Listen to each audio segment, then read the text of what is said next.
Salut tout le monde, j'espère que vous allez bien. Nous allons encore une fois parler aujourd'hui d'Apple Watch, ou plus précisément des bracelets d'Apple Watch, et en l'occurrence des bracelets que l'on pourrait qualifier d'alternatifs. Je vais vous parler aujourd'hui des bracelets que j'utilise depuis son acquisition, et ce que j'en pense. Avant de vous parler des bracelets, petit rappel pour celles et ceux qui ne sont pas encore abonnés, eh bien le bouton se trouve juste en dessous sous la vidéo.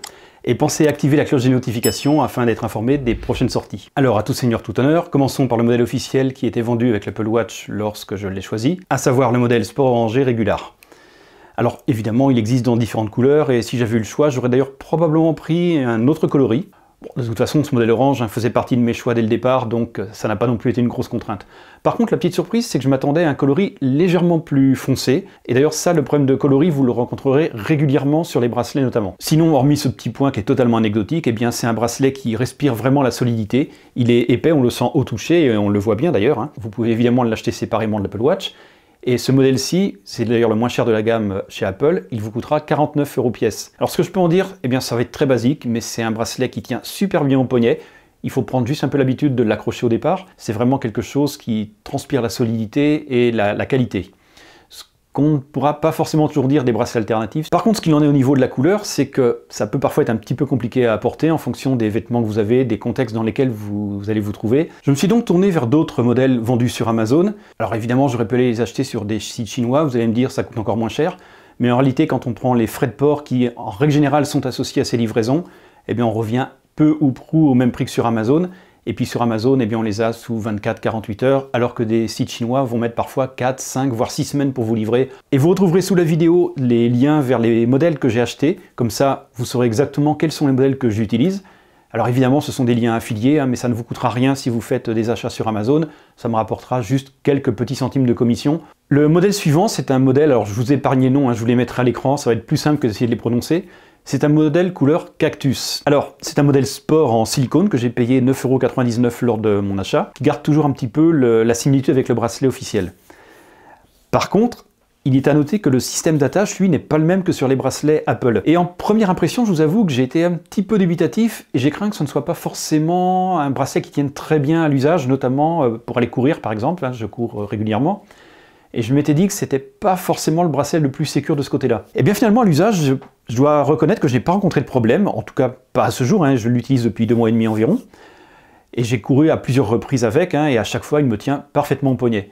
Mais c'est vrai que la première impression, elle m'a laissé un peu perplexe. Et au final, bien, ce que je peux en dire, c'est que j'en suis très satisfait. Ça me fait un bracelet alternatif d'une couleur que j'aime bien, qui est assez sympa, pour un coût qui est quand même nettement moindre. Hein, il m'a coûté 5 fois moins cher que le bracelet officiel chez Apple.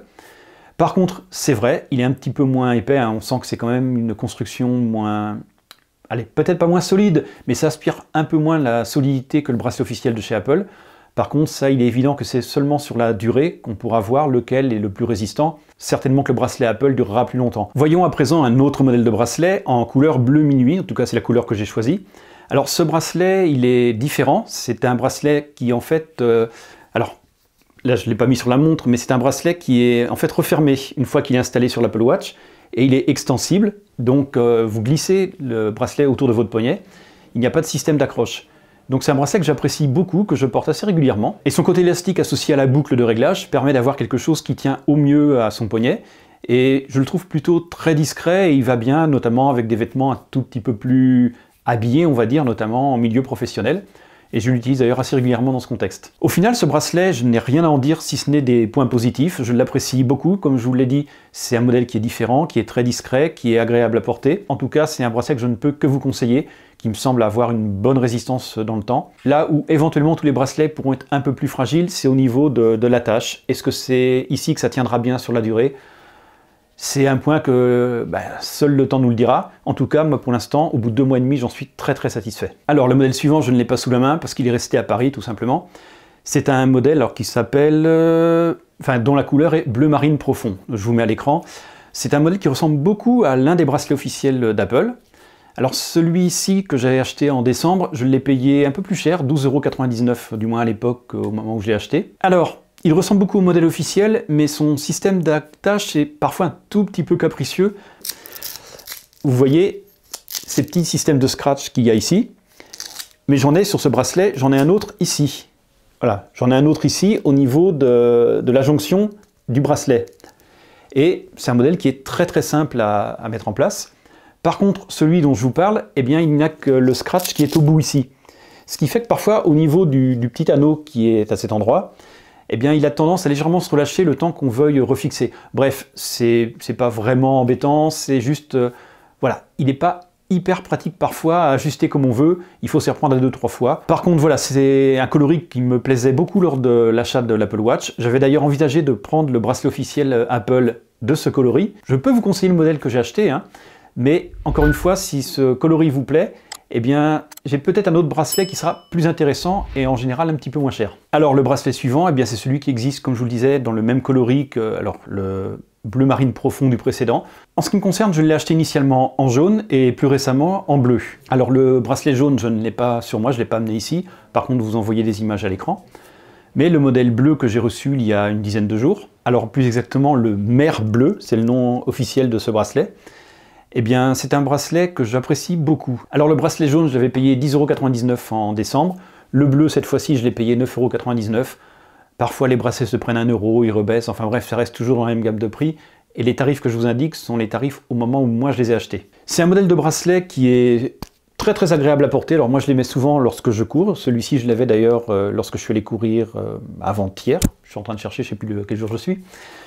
Donc je le porte régulièrement, il tient très bien en bracelet, on l'ajuste exactement. Certains l'aiment plutôt serré, d'autres plutôt lâche, bref, chacun voit midi à sa porte. Mais quoi qu'il en soit, c'est un bracelet qui inspire quand même une certaine confiance sur la durée. Encore une fois, il n'est peut-être pas aussi solide, aussi résistant que le bracelet officiel de chez Apple, mais il coûte beaucoup moins cher, hein, il coûte 5 ou 6 fois moins cher. Alors le modèle suivant, c'est un modèle par contre que j'utilise très peu, mais que j'ai acheté parce que dans certains contextes, notamment lorsque je suis sur des réunions professionnelles quand même un peu habillé, eh bien, il est plus intéressant d'avoir un autre type de bracelet. Cette fois-ci, c'est un bracelet imitation cuir. Alors, en ce qui me concerne, moi, je l'ai payé 15,99 € lorsque je l'ai acheté à l'époque. Je l'ai pris en couleur marron, enfin marron beige, hein, un peu clair. Il existe différents coloris. Je ne peux pas vous donner de vrais retours d'expérience parce que je ne l'ai que très peu porté. Je l'ai mis 1 ou 2 fois comme ça pour le tester. Mais par contre, ce que je l'ai mis, je l'ai trouvé plutôt agréable à porter. Il rend plutôt bien. Est-ce qu'il va bien vieillir? C'est le vrai point d'interrogation. A priori, il est plutôt apprécié de ceux qui l'ont acheté. Il semble avoir une tenue plutôt correcte. Bref, on verra bien. Mais encore une fois, c'est un bracelet que je vais porter moins souvent. Après, si vraiment vous voulez un bracelet aspect cuir, quelque chose qui soit plus résistant, je pense qu'il faudra peut-être aller vers des bracelets un petit peu plus chers. J'ai pas vraiment de recul de ce côté-là, donc je vous le dis tel que je le pense. Alors, le bracelet suivant, eh bien, en fait, je l'ai en 2 coloris ici, puisque c'est un bracelet que j'ai acheté récemment, il y a une dizaine de jours. Alors, je vous les montre à l'écran. Donc, c'est le modèle bleu-gris et le modèle rouge. Alors ce bracelet se rapproche un peu plus de celui d'Apple Watch en termes de fermeture, c'est-à-dire que voilà, il passe dans un système de boucle ensuite sous le poignet. Il est quand même là aussi encore un peu différent du bracelet officiel de l'Apple Watch, mais il s'en rapproche un petit peu plus. Je vous parlais d'un bracelet précédent où la première impression était plutôt mitigée quant à sa tenue, quant au fait qu'il se décroche potentiellement du poignet. Celui-ci, on a moins cette impression, et d'ailleurs à l'usage, notamment le rouge que j'ai porté là aussi 2 ou 3 jours d'affilée, je suis allé courir également avec, aucun problème, il tient très bien. Il est plus léger que le bracelet officiel, le Sport Regular. On le sent nettement au toucher hein, quand on a les deux en main. Alors attendez, je vais prendre, voilà. Alors je sais pas, vous n'allez pas forcément voir à l'écran. Je pense que sa résistance, notamment à la traction, elle est certainement plus élevée. Après, le but, c'est pas non plus de prendre un bracelet, de tirer comme un bourrin dessus, hein, c'est pas un usage naturel. Bon, en tout cas, ces bracelets, moi, je peux vous les conseiller sans problème, hein, et ils permettent, pour un prix relativement raisonnable, puisque je les ai payés 9,99 € pièce, et bien encore une fois, d'avoir du change et de varier en fonction des habits que vous portez. Le dernier modèle, eh bien, c'est un modèle sport dit respirant, vert et noir. Oui, c'est ça, noir et vert, enfin, c'est tel qu'il est annoncé. Moi, je trouve que c'est plutôt... Oui, c'est entre le jaune et le vert fluo. Alors, ce bracelet sport ressemble là aussi à un bracelet Apple. Je crois que c'est celui qui est vendu avec le modèle Night, si je ne dis pas de bêtises. Alors, il est très similaire en termes d'accroche au modèle précédent. C'est en fait le même système, hein, très proche lui aussi des bracelets officiels d'Apple Watch. Par contre, il est un tout petit peu plus épais, probablement moins... Oui, il est moins épais quand même que le modèle officiel. Alors ce modèle, je l'ai payé, que je regarde, que je vous dise pas de bêtises, 10,99 €. Encore une fois, qu'en dire, c'est pareil, je suis allé courir là aussi avec ce bracelet-là. C'est la même chose exactement que le précédent, il tient très bien au poignet, il n'y a pas de problème. Hein. C'est un bracelet qui ne risque pas de se décrocher, en tout cas, moi j'ai trouvé qu'il tenait parfaitement. Il est facile à mettre, il est agréable à porter. Alors un élément que je n'ai pas soulevé jusqu'à présent, mais que j'ai légèrement abordé parfois en disant qu'il se portait sans aucune gêne, ce genre de choses, mais aussi parfois les gênes qui sont des allergies, notamment aux bracelets en silicone ou tout ce qui se rapproche un peu du silicone. Alors moi j'ai la chance de ne pas avoir de problème de ce côté-là. Soyez un peu attentifs effectivement à ça. Regardez dans les commentaires éventuellement si certaines personnes le mentionnent. Alors au final, que retenir de ces bracelets alternatifs? Eh bien pour moi la possibilité d'avoir un choix relativement important à des prix nettement plus intéressants que les bracelets officiels, ça ouvre quand même beaucoup de possibilités parce que justement l'un des atouts de l'Apple Watch, enfin à mon sens, c'est justement cette facilité à changer de bracelet. Alors la qualité évidemment elle ne sera pas forcément tout à fait comparable, soyons bien clairs là-dessus. Je pense que les bracelets d'Apple Watch ont quand même une qualité de construction qui est supérieure. Les matériaux sont plus résistants, notamment la résistance à la traction. Bref, et notamment au niveau des systèmes d'attache, probablement que ceux-là sont un peu plus fragiles. Enfin, j'imagine que leur résistance est moindre. Mais moi, pour l'instant, j'ai vraiment pas le sentiment que ces bracelets soient des bracelets au rabais. Ils font parfaitement le job. Et les modèles que je vous conseille aujourd'hui, eh bien, ce sont des modèles que j'ai réellement achetés. Je les ai payés de ma poche. Je les utilise au quotidien depuis maintenant plusieurs semaines, plus de 2 mois pour une partie d'entre eux. J'en suis très satisfait et je considère que le rapport qualité-prix est vraiment très intéressant. Voilà, c'est tout pour cette vidéo. Merci par avance pour vos likes et vos partages. Comme d'habitude, ça fait toujours très plaisir. Et puis notamment, ça permet éventuellement de faire un petit peu monter la chaîne dans les algorithmes de YouTube. Je dis éventuellement parce que je ne sais pas exactement comment ils fonctionnent. Mais en tout cas, ça fait toujours très plaisir. N'hésitez pas à vous lâcher dans les commentaires, j'échangerai volontiers avec vous, je vous donnerai des retours un peu plus précis sur certains bracelets si vous le souhaitez. En tout cas, n'hésitez pas, c'est ouvert et ça sera toujours avec plaisir que je vous lirai et que je vous répondrai. De mon côté, je vous dis à très bientôt dans une prochaine vidéo. Salut tout le monde!